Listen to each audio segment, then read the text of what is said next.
Welcome everyone, Jeff Sauer here from Workplace Culture Solutions. I'm really excited to be here doing this video, helping Ann Connor of Connor Business Resources to bring you some stress management tips, to bring you some good energy in these trying times.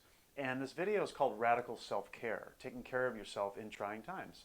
And so what I want to show you today are a few different models that I use in my coaching business to help you be as strong as possible through these times. Because we all know stress can happen, so what I'm going to show you today is a model for self-care, and you can see this right here on the board. I'm going to talk about barriers to goal fulfillment, and then talk about my stress management model. And those three things I want you to come away with in this video stronger, having more ideas and strategies that you can employ to really bump up your wellness, your well-being, and really help affect those people around you. And so my website is workplaceculturesolutions.com, and Ann's website is conbizresources.com. I'll show that to you at the end. It's conbizresources.com. And there you can sign up for some coaching, some free tools, and other videos like this so that you can really be engaged as a business owner and as a human being in your life. So here we go.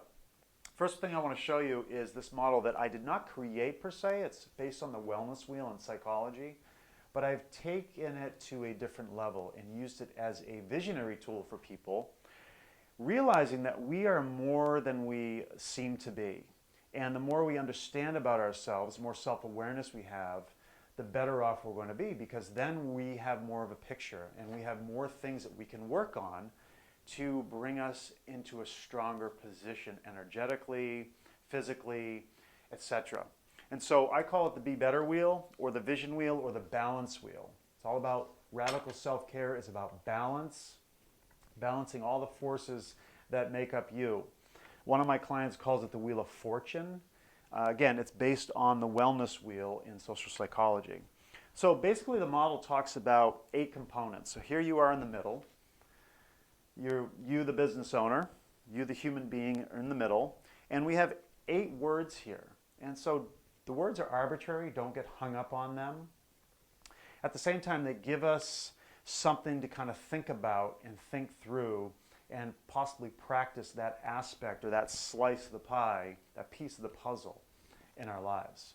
And so I'm going to go through these 8 categories one by one and give you some strategies to think about, possibly employ in your life to make you better. And that's the whole point. Everybody wants to get better.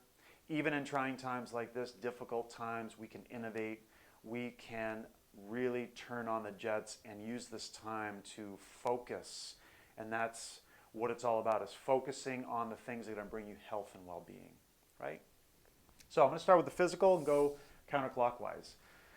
So the physical aspect of us, our body, right? The big 3 of physicalness are sleep, exercise, and nutrition, right? So these 3 things, part of our physical body. This right here, legs, arms, torso, head, right? This is the physicalness that we have. And so we need to take care of this thing. You've heard the body is a temple. We need to take care of it as best as possible to be one, strong, and then strong support for other people. And so here are some thoughts. I got a little pad of paper here. I was thinking about this last night, and I jotted down a bunch of different ideas to see if anything resonates for you to bring into your life. So, with exercise, I just did a podcast episode with a colleague of mine who's a fitness pro.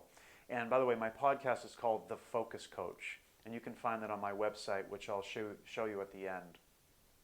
And The Focus Coach is on all the major podcast sites as well. So you can just search that and you'll see this face come up. And again, it's called The Focus Coach. And on the podcast, my buddy Ty Brown and I, we talked about basic movements, basic human movements that you can put together to have a really good workout. And so some of the movements we talked about were planks, push-ups, sit-ups, you know, if you have a pull-up bar, pull-ups, air squats, lunges, these kind of things. If you can do a handstand maybe, depending on your level of, you know, physicalness already, you might be able to do a handstand. And so what we want to do is take one movement that will tax one of your muscles. Let's say push-ups. It's going to, you know, help your chest muscles here. Push-ups, and, you know, wider you go, you can get, you know, some of the different muscles, or, you know, closer, you get the tricep muscles. And so you want to find one exercise or two exercises that are going to tax your muscles, and then combine that with some sort of cardiovascular or heart rate exercise, like jumping rope, running down the block, air squats in place, you know, burpees are a good one. And if you don't know any of these movements, I'm not going to demonstrate them. You can YouTube what a burpee is, and they're pretty intense, by the way. That's pretty cool too, is to do burpees for like, I don't know, 5 minutes nonstop. And let me tell you, a 5-minute workout, you think that wouldn't be a crusher? Devastating and exhilarating as well for your body. So what we want to do is string these couple things together. So an example that we did on the podcast was, you know, jumping rope for 30 seconds and then doing push-ups for 30 seconds. You know, you might be able to get 10 or 15 push-ups and doing like 10 rounds of that. So you get done the push-ups, get back up, jump rope for 30 seconds, get back down, do push-ups for 30 seconds, and there you go. Another idea might be to put lunges and planks and a little bit of running together, right? So, and again, don't get hung up on rep ranges and how many you should do. Keep it simple, right? The whole point is to, now that instead of doing the chest and the heart again, now you're going to do the abs, the legs, and the heart. And so you're trying to target different muscle groups, all the while keeping your heart rate up a little bit. And that's what the hallmark of the CrossFit movement is as well. And if you're not into cardio, you can just do some push-ups. Anything you do is going to be better than nothing, right? And then, you know, how you put that together is called programming, right? So let's switch to nutrition. Actually, before I do that, you can also use implements at home, like bands. You know, you can do stretches like this. You can do pull-ups with, you know, if you put the bands on your feet. If you've got a contraption on your door, you can do pull-downs. You know, you can do these, you know, pull-backs. You can do all sorts of things with bands. Those are really good workouts as well. You can put it around your shoulders and squat down with it to keep some resistance. And the more resistance you have, now you're starting to build some muscle, right? And so some implements, if people don't have equipment at home, we talked about like picking up a rock and just walking with it, or filling 2 jugs full of sand and doing a farmer's carry, you know, which is, you know, holding something and then putting your shoulder blades back and just walking. And I'm telling you, a minute or two of that, you're going to feel a nice burn, your heart rate's going to be elevated, and it's good business, right? So don't get hung up on not having equipment. You can become very creative. In the backyard, I have a pull-up, not a pull-up bar, but a branch that I do pull-ups on. It's pretty awesome. So nutrition. You know, there's a lot of different, you know, models of diets out there and lifestyles. So I'm not here to advocate for any particular lifestyle. But you can't go wrong with whole foods, right? And so we all know, being stuck at home, the propensity to go to the cupboard where the snacks are, those taste really good. Cookies and chips, right? Those kind of things. But you can supplant those things with whole foods, right? Carrots and guacamole. You can make your own guacamole, right? With cilantro and garlic. I mean, delicious. You can do, you know, cut up some tomatoes and hummus, or some, you know, peppers. I give my daughter, she's 11, give her peppers. She loves that as a snack, right? It's crunchy, tastes good, they're pretty sweet. Fruit in moderation is good. You know, fruit is definitely fructose, and so we do store that as fat if we're not using it, and so we got to be careful of our fruit intake. But fruit is a whole food, right? So as many vegetables and fruits and good solid meats, if you eat meat, the better you're going to be, right? It's grilling season. That's a real benefit of not being cloistered inside in January or February when this is going on. is that you can be outside, you can be walking, you can be grilling. And so, you can't go wrong with whole foods. Remember, food is mood, right? Here's a strategy too. If you do like the chips, you do like the popcorn, you do like the cookies, take the package out, take a handful, put it in a bowl, and then go to the couch if you're watching TV or you're in your office working. Make it a little bit more difficult for you. Make it a 2 or 3 step process. So you got to take the bag out, get the handful, put it in the bowl, put the bag up, put the clip on it, put it back in the cupboard, walk away, eat your chips, and that's going to help you kind of eat less of those snacky things. I love chips myself, and so this strategy really helps me, and it helps a lot of my clients as well. Stay out of the cupboard, out of the pantry as much as possible. And yet one more idea is to fully masticate your food. Buddhists have what's called an eating meditation, right, where you eat something and you chew it multiple times, sometimes even 100 times. If you're doing something like a raisin meditation, maybe some of you have done that out there. You chew, chew, chew, chew, you taste the food. You don't just mindlessly shove it in your mouth and swallow it and then hunker for more, right? Especially if the bag's right there in your lap, it's easy just to shove it in your face. And so, got to be careful about this. Remember, food is mood. If you're eating a lot of junk food because it's comfort food, we associate food with comfort. We've got to be careful about that. So some of these strategies might be able to help you. So let's move on to the intellectual realm, right? The intellect is our mind. What are we feeding our minds with? What are we thinking about? What are we focused on? That's an important piece of who we are, right? Thoughts come in, they go, 50,000 a day. We're thinking a lot about stuff. And a lot of it can be negative. And so we've got to be very careful what we ingest that can stimulate our thinking, right? So if you're watching the news a lot, for instance, that's probably not a great strategy, right? So one strategy here is to limit your news intake. And I think you all know that, but there's a part of us that wants to know. And so I don't actually watch the news at all. I rely on my wife for the news, and she says, hey, you want to hear a story? And you will either say yes or no. And so I kind of bury my head in the sand. I know what's going on, and I have researched this pandemic to some degree, but I don't endlessly watch the news every day or multiple times a day. I find that it puts me in a negative space, and you might find that too.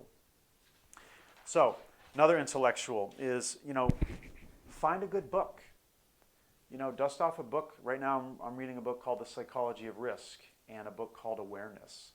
Awesome. They just feed my mind to think about things that are positive, that are challenging, that are forward moving, that are meditative, instead of all the stuff that's swirling around today. Be careful of conversations you have with people, right?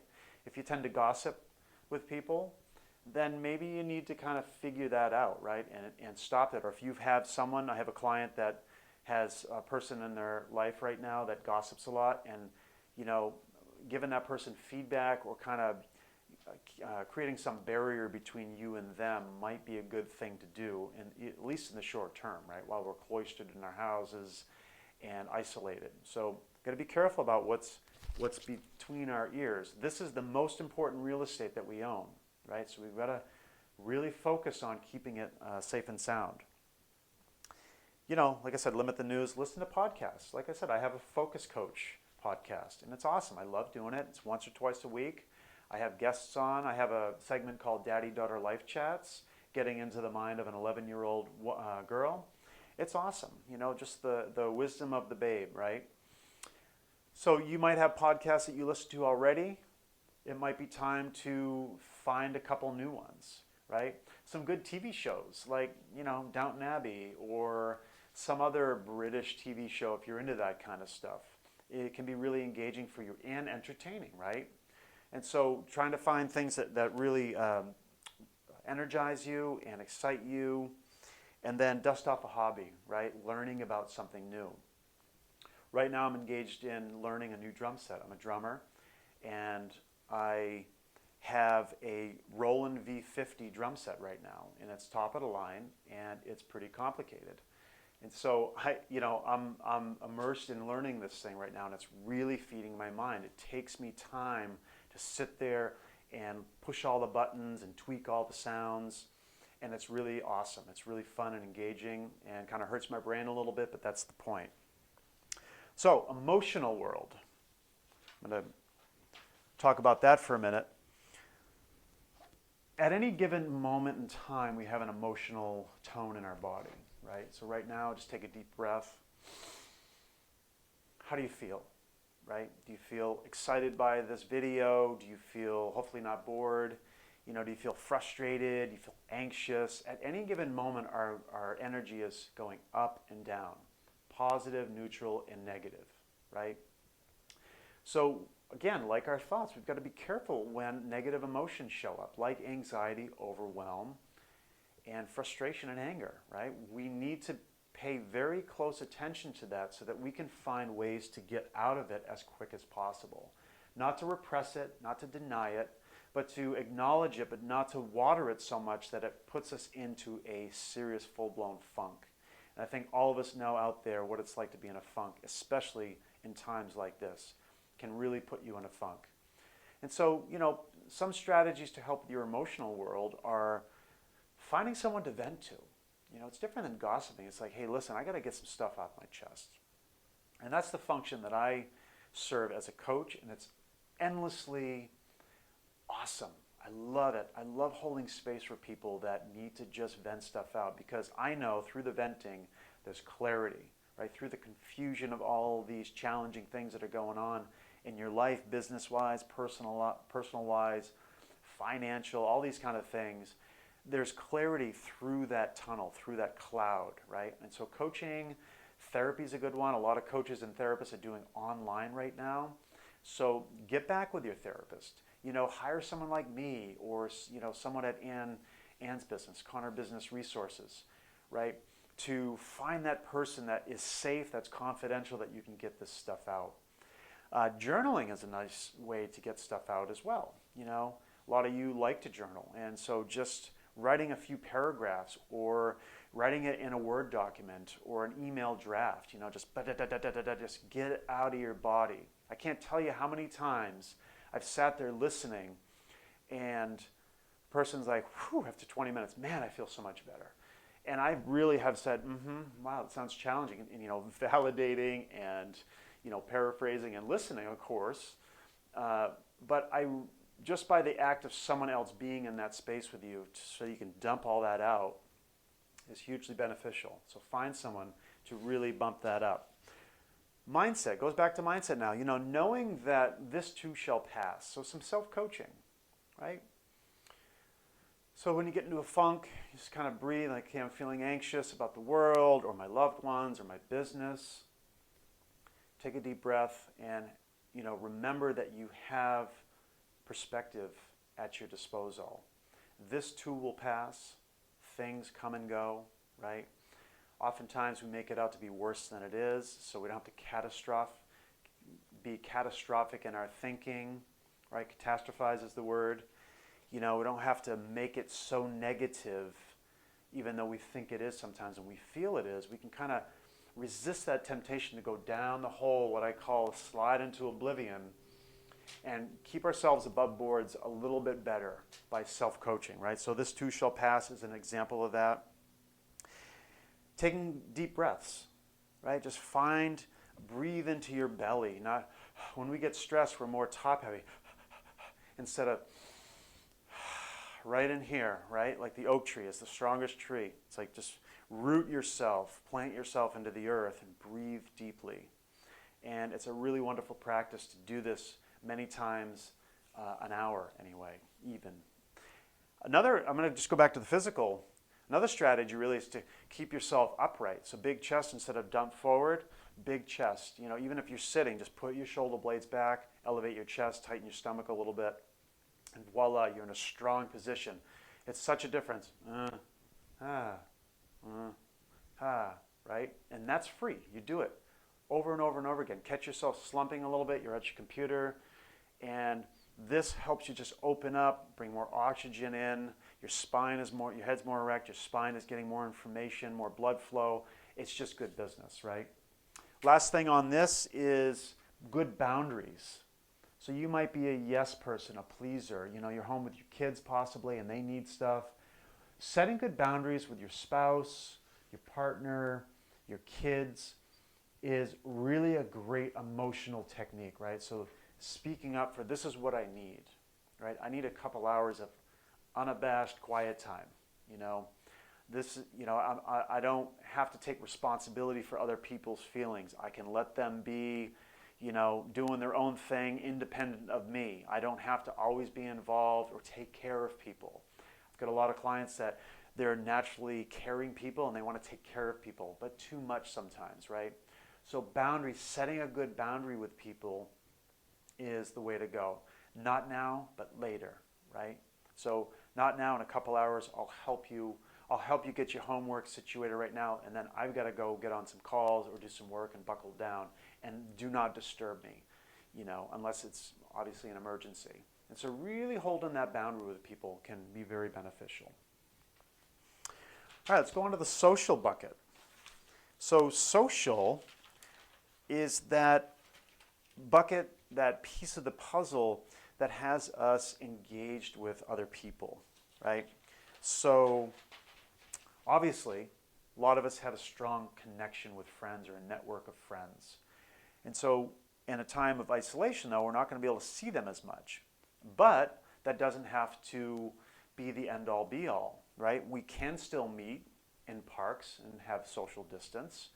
You know, we can meet virtually over Zoom, get your friends together. People have been doing virtual wine hours, which is a cool idea. You know, get involved in that way, right? So a lot of you are on boards and committees and school groups, you know, PTA and these kind of things. Still continue to meet, right? Get together and even if it's just sharing how you're doing. Just being in that social network is still very, very powerful and a positive thing in your life, right? Start a virtual book group, right? You could start something. You could innovate something. In fact, I'm thinking about starting a leadership group via Zoom. And I'm more of an in-person guy, but this has had me innovate my business. And so doing more videos like this and, you know, starting a group like that. It could be a hobby group, you know, knitting over Zoom or some other technology, right? So start a group or get involved in a group. Facebook has a ton of groups right now. And it sounds funny, but maybe go out, walk your neighborhood. Say hi to the neighbors. Maybe you know your neighbors. Keep that consistency, right? And it's like I said, it's nice out, at least it is in New Hampshire right now. It's a nice time of year. It's spring. The sun's coming out more. Get out there, right? Garden could be another, again, go back to intellectual hobby, or even, you know, we'll get to the spiritual in a minute up here. In fact, I jumped over that. We're going to get to that one. You know, so gardening could be another thing. And you can't maybe do that online per se, but maybe you can be in part of a gardening group and giving you tips, and then you go out and you garden. That is a great way to get out into nature, put your hands in the dirt, feel the earth, get on with it. It's awesome. And then socially, just remember, we're in close quarters with people, and it goes back to the emotional bucket here. Everybody processes differently. Everyone has their own different reactions to things. Some of you have more patience. Some of you get freaked out a little bit more.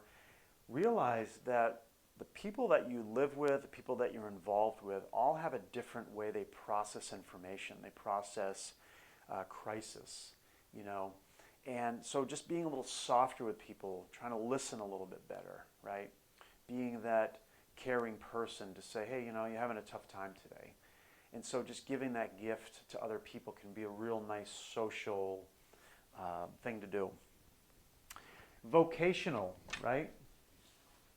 Like I said, this is our work world. This is the piece of us that spends the most time with our businesses. And right now, a lot of businesses are failing or challenged. So what one way is to do is really look at innovating. Can you put your product or service online more, right? Can you lean on your network to buy your product, right? Can you start doing videos like this to generate leads in your business? You know, innovating. For me, I'm doing more Zoom calls than I ever have with my clients. And I'm amping up my podcast, right? So my podcast was once a week. Now I'm doing it twice a week or more. Doing an online course. I'm shooting that as well currently. And you can find that on my website, which I'll give to you at the end. That's coming soon to a theater near you. So innovating. Survey your clients. Ask your clients, how can I help you? You'd be surprised that just you touching your customers can have a huge impact. They'll remember you. Even if they don't buy from you now, they'll remember that you reached out to them and that you asked them, how can you help, right? Maybe turn your business into some sort of philanthropic endeavor, giving back to people in the community in your product or service, right? Availing yourself through technology to be on the mayor's board or something like that, And I say that Keene has a forum that the mayor has guests come on, and I'm thinking about actually doing that myself. So again, we're riding the cusp here. We're on the cutting edge. And so we need to be on the cutting edge to salvage our businesses, right? And don't let tech be a barrier. I'm going to show you something in a minute here. I'm going to shift once I get through the rest of these things. Don't let technology be a barrier. Embrace it. Get into it. I'm a technophobe. It's not my funnest thing, but I have people to help me, and I'm getting more comfortable with it. So, hopefully you're liking this video. I don't know if I seem normal or not, or informal. That's what I'm trying to come across as. I'm putting myself in the hot seat like I'm asking you to, right? So get in front of the camera, use technology, get a message out to your clients, your customers, communicate with them. That is important. For you to cloister yourself and go inward, probably not the best thing right now, even though it feels like you want to, right? Again, feels like you want to, but there's competing demands that we have in our lives. And if we want our businesses to succeed, we need to kind of get on that cusp, ride that wave, get on the surfboard and figure it out. And I know a lot of you are out there. And then, be a thought leader, right? Like I said, put your voice out there. Start doing things like this. Get your voice heard. You have some things to say. Whatever industry you're in, you have some things to say. And so this is a time for you to find your unique voice. It's pretty exciting. All right. And then environmental. This bucket is now not your physical body, but your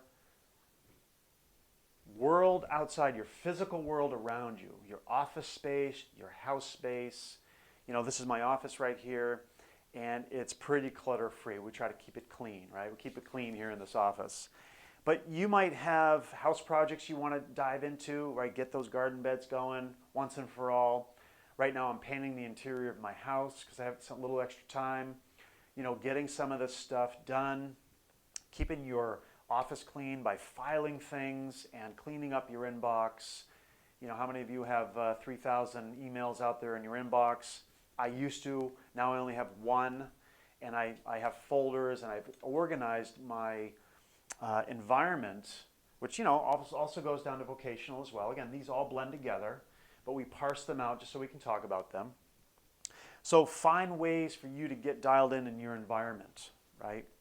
And maybe a couple other ideas, like I said, gardening, cleaning out your clutter, going through a closet at a time is a good thing. Just host stuff out, put it in the yellow box. We have a yellow box here in this area. You might have that too, where you give to the needy, you give to people that are a little bit more underprivileged. So you go through a closet, you haven't used this stuff in years, you're never going to use it, clean it out, clean that energy out, get on with it. It's pretty awesome. And I'm just going to jump to the spiritual, and then we'll get to the last one, financial spiritual, is that place of faith, that place of values, that place of mindfulness. Whatever you are connected to, could be a certain religion. I know religions have online services right now, sermons, and, get engaged in that, right? Meditate. There's a lot of YouTube meditations out there, or certain apps like Calm that you can get on your phone, right? Theta wave, brain state music has been awesome. I listen to that sometimes going to bed at night. It's just beautiful, very low humming music, and it just puts you in this real deep state of meditative bliss, I should say. And really staying connected to your faith, the people in your faith. A lot of mindfulness centers and churches, like I said, are now doing that stuff online. You know, some other ideas are, yoga. It's another idea. A lot of people connect through their body, which goes back to the physical. But yoga it specifically means yoke yourself to the divine, right? So through movement, you meditate and join with the higher powers, the powers to be, whatever you call them, right? And then lastly, don't underestimate gratitude. Keep a gratitude journal. Start your morning off with gratitude. Open yourself. In this time of crisis, there's a lot of good stuff still going on, right? In your life, you've got family and friends around you. You've got food. Hopefully you're not sick. You've got a house, a shelter. There's a lot of good stuff going on still. So we've got to resist that temptation to go dark. Gratitude helps us see the light. It's a beautiful thing. Lastly, financial. I know Ann and company are going to show you a lot of different financial tools, and that's their strength in business. A couple things that I've thought of are obviously sound simple, but do your budget over again. What money's coming in your household? Maybe you have two spouses working and some money is limited. What things can you let go of? Can you call your mortgage company? Can you call your student loan company? Can you call other creditors to negotiate with them terms? They want to help you succeed, right? And a lot of them actually are being proactive now. Interest-only payments or deferments, these kind of things in serious hardships. Obviously, unemployment benefits are there as well, financially speaking, to help you get through the hump. Small Business Association, if that makes sense to you, are having disaster loan relief programs. And so there are financial things out there that you can do to take your this bucket to the next level. So I want to shift, and I want to get into a quick piece of what I call barrier mitigation and goal fulfillment. All right? So if you think about the wellness wheel, all 8 aspects, that's a lot of stuff. And I just say, pick one in each category. Don't keep it simple. Don't overburden yourself unless you really want to pack it on and you really want to get this thing going. Pick 1 or 2 and even 1 or 2 categories, and you're going to be better off for it. Okay? I think of a force field around me. It's very strong because I'm engaged in my life in these categories. And I'm doing action over time to get what I want. And that's what this side of the puzzle is. Here you are in the moment. You're now. Everyone's now. Right now. We're now. Right? You're listening to this in real time. Right now. We have goals. And it might be from the other page. Fitness. You might want to do some work projects or house projects. You might want prosperity. You might want to eat better. You might want to be more organized. You might want to make some money online. These are just some few of the goals that I thought of off the cuff. And so goals are things in the future, and we have to take action over time to get them. It sounds very simple, right? Chunk it down, take action, you'll get it over time. What you want, you'll get by taking action. It's not going to fall in your lap. Winning the lottery could be, a goal, but that's probably unrealistic. So, got goals. On the other side, though, the counterweight are the barriers, right? These are the things that keep us stuck in the now, in action. They have us take inaction over time because it's hard work to get our goals, right? And things get in the way, like our emotions, overwhelm and confusion and apathy. I've tried that before. It didn't really work for me. I tried eating better. I don't know. Does it really make a difference? Confusion. I don't know where to start with that project, right? Self-confidence issues can be a challenge. Well, I've never done this before. What do I have to offer?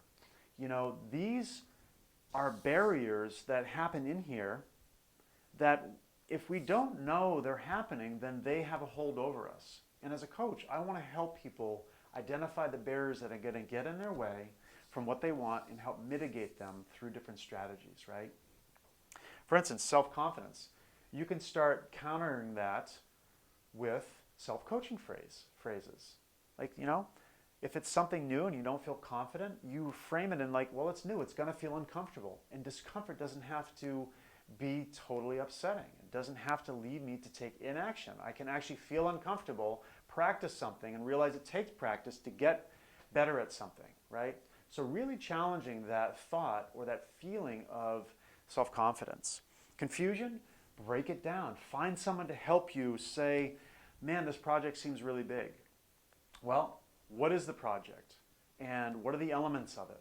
And then what are some to-dos right now that we can do to start chipping away at that thing, right? So someone to listen to you can work miracles.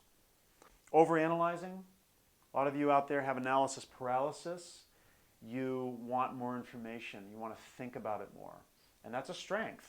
At the same time, it can be a barrier or a hindrance because then decision-making doesn't happen and action doesn't happen. So I say get on with it. Get enough information. Here's a coaching tip. 80-20 rule. If you have 80% of what you need, then pull the trigger. Make it happen. All right? My hallmark is make it happen. Let's do this. Technology can be a barrier for you. It certainly has been for me in my past, and I've made it irrelevant by hiring people to help me, right? And sometimes even through barter, which can be another strategy in your vocation is bartering for services that you need. You know, maybe you have a service and someone has an IT service. You can barter for helping each other out, right? And then sometimes your energy is low. You get into the energy dip. And I'm not going to talk about that today so much, the energy dip. I am going to show you a stress management model. But sometimes our energy is low. I don't feel like doing it. Well, have you ever not felt like going to the gym and then actually went and how'd you feel afterwards? Never once did you say that was a bad idea, right? So your energy can get in the way, and that's the whole point. How do you do it? You just do it, right? You get the shoes on, you get the gym bag, and you go. Okay? Money can also be an issue for people. I don't have the money to spend on marketing right now. And again, just because it's a barrier doesn't mean it has to be. You think it is, and maybe it is, you know, but talk it through with someone and get on with it. Figure out how to do low cost or free marketing, for instance. How do you do it? Well, check it out. Ask other people. How are they doing it? Network, right? Leverage other people's talents and make it happen. So that's how I think about goal fulfillment and barrier mitigation. And then lastly, I want to show you my stress management model. I created this. It's called the STAR model, S-T-A-R-R. And I created this through a couple of years of realizing that people are really acting nefariously and negatively in workplaces. And again, workplace culture solutions. I want my clients, the teams, to be as optimal as possible, to feel good, to be energetic, to be on purpose, to be engaged, to be inspired and enthused. All of these awesome things that you want to. You want that in your work life. You want that in your personal life. I guarantee it. You want more and more and more of that. And stress is going to happen. Things are going to happen that set us off. And that's when I created this, is I realized, wow, that's why people are acting negatively, is because something triggered them. And this whole thing came to me. And I'm going to explain it. Give you an example. STAR model, right? Situations happen. So here you are, just kind of grooving along, happy-go-lucky, just your normal self. Then something specific happens, and then it triggers you. You get set off. Now you're anxious. Now you're pissed, frustrated, overwhelmed. You feel guilty. Whatever the negative feeling word is, now you're in this compromised position, right? So now you're triggered. In fact, just knowing that you're triggered is half the battle, because then you can do something with it. Unfortunately, when we're triggered, we don't reflect on it. We take a knee-jerk reaction. Then we get an unwanted result. So because the energy's got to go somewhere. If you're angry, hot, you might yell. Yelling is an action, right? So you might yell at someone. Well, if you yell at someone, what's the result of that? Right? Believe me, there are yelling bosses out there still. And I get called into those situations sometimes, realizing that something is triggering them. What is it? And how can we get our needs met by not yelling? Because when you yell, you get a result. And a result is usually something we want, not what we don't want. But then we wonder why we don't get what we want, and we blame other people for it, instead of taking responsibility for your actions. Your feelings and your actions are your actions, and that's the hallmark of this model. Situations are going to happen that you can't control sometimes, and it's going to set you off. How are you going to respond, or how are you going to react to that, right? Then we get a result. Then we all fall into repeating patterns, right? that could be a pattern of enabling somebody. So someone comes to your door, asks you benign questions where the copy paper is, and then you answer them. And then you're frustrated that they're coming to you about these innocuous questions. But over and over, you answer them. So one way to do it is reflect, well, what is the ideal situation that I want? So in order to do that through coaching, what we do is we help you calm down, reflect. What result are you looking for in your life? It's usually a positive result. I ask people, anybody want negative results when they wake up in their lives? No one ever raises their hand, right? So, we've got to reflect on what the actual result is. So if you want people to solve their own problems, and you want to empower them, you want to help coach them to solve their own problems, then you can't be answering their questions for them, which is an action, right? They come to you asking you dumb questions or benign questions, innocuous questions. You feel frustrated about that for the 100th time, and then you say, oh, it's over there. So you answer their questions, and the result you get is you keep enabling this pattern, right? And it becomes a repeated pattern. So we need to calm down, refocus on what our end result is, right? If you're yelling because someone's not giving you a deliverable, you're mad, you're yelling. The result is now you have a toxic workplace. Anybody here want a toxic workplace? Nobody. In fact, toxic workplaces have your employees looking for other jobs right now. And that's no fun. So don't be that boss. Figure it out, right? And this model helps you think through your specific situations that are going to happen. It's not if, it's when. It's not if stress is going to happen, it's when. So we need to be armed with this model to help you deal with it, okay? So that's it in a nutshell. That's the model. We've got to find calm down strategies. A good one is just walk away for a few minutes. Or if you want to send a nasty email to a colleague, put it in your draft. Type those keys, but then read it, sit on it. The next day, I guarantee you'll say, I'm glad I didn't send that, right? Sending a nasty email is an action. And if you've ever received a nasty email, believe me, the result is not good, right? Nobody wants that. And so think it through. In coaching, we help you find calming strategies. We help you focus on your end result. And that is awesome. So that's it in a nutshell. I just want to reiterate, we talked about the wellness wheel, the eight categories that will help you put yourself in a stronger position. So go back through this video, find those 8 categories, find one strategy in each, or even one of them, like I said, will help you get stronger. And that's the whole point. We talked a little bit about goal fulfillment and barrier mitigation, helping you realize that, I want something, but something's getting in my way. And what is that something I want, and what is that something getting in my way? That is workable.